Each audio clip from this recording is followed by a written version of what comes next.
Sports Card Radio would like to correct the record. To be clear, Geoff Wilson, the sports card investor, did not engage in any PPP loan fraud. Our previous statements to the contrary were simply false. We also acknowledge that our statements that Geoff Wilson did not himself earn the money used to travel and buy sports cards were likewise false. Finally, our accusation that Geoff Wilson engaged in a pump and dump scheme is also false. I also want to apologize to Geoff Wilson for having to find my phone number in his wife's Instagram DMs.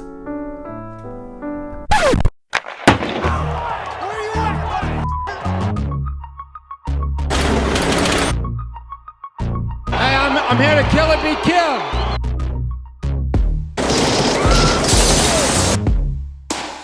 In Stockton, California. This little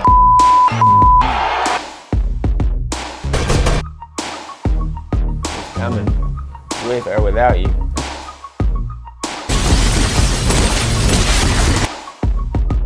You want that real right here.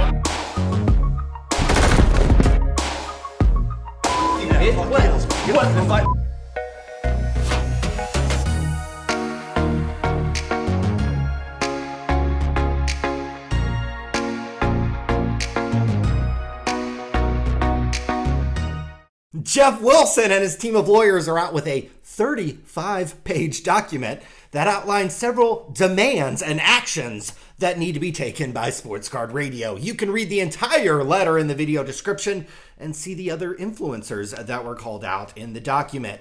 I think it gives some good insights into Geoff's sugar mama, his wife, and also Geoff's mythical role as a tech investor from the southern parts of the United States. I think it's a little creepy Geoff is digging around to find our addresses to send us letters.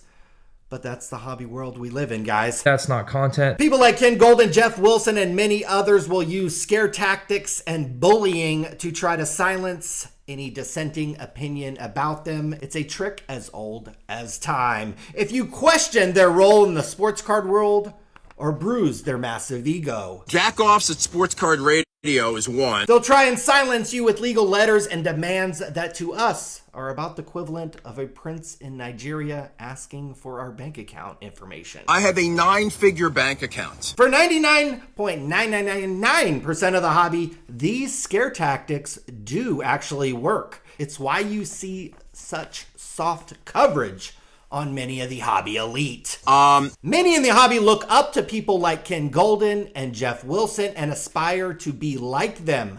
They even become de facto PR agents for these men. That's drama. Look, we don't apologize for anything over here at Sports Card Radio. We don't retract anything.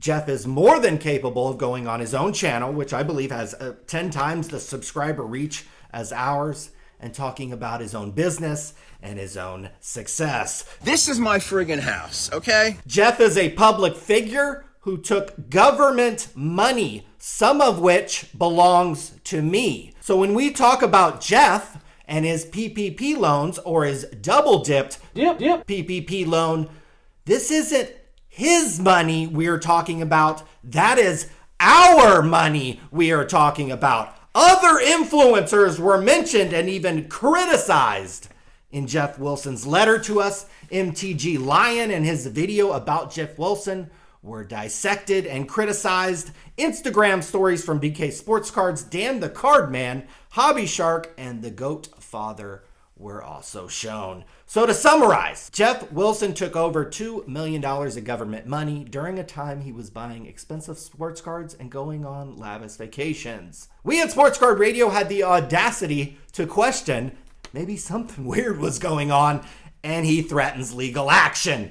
This is the hobby world we live in. Geoff Wilson is a hero to many of you. Ken Golden is a hero to many of you. And that is just the world we live in. But to all of you who don't worship the ground that Ken Golden and Geoff Wilson walk on, we wish you a very, very sincere Merry Christmas to you and your family and all your friends. And hopefully you guys stay warm and happy and have a great, great, great Christmas. And we will for sure see you here very soon on Sports Card Radio. Yep. Look for that. Yep.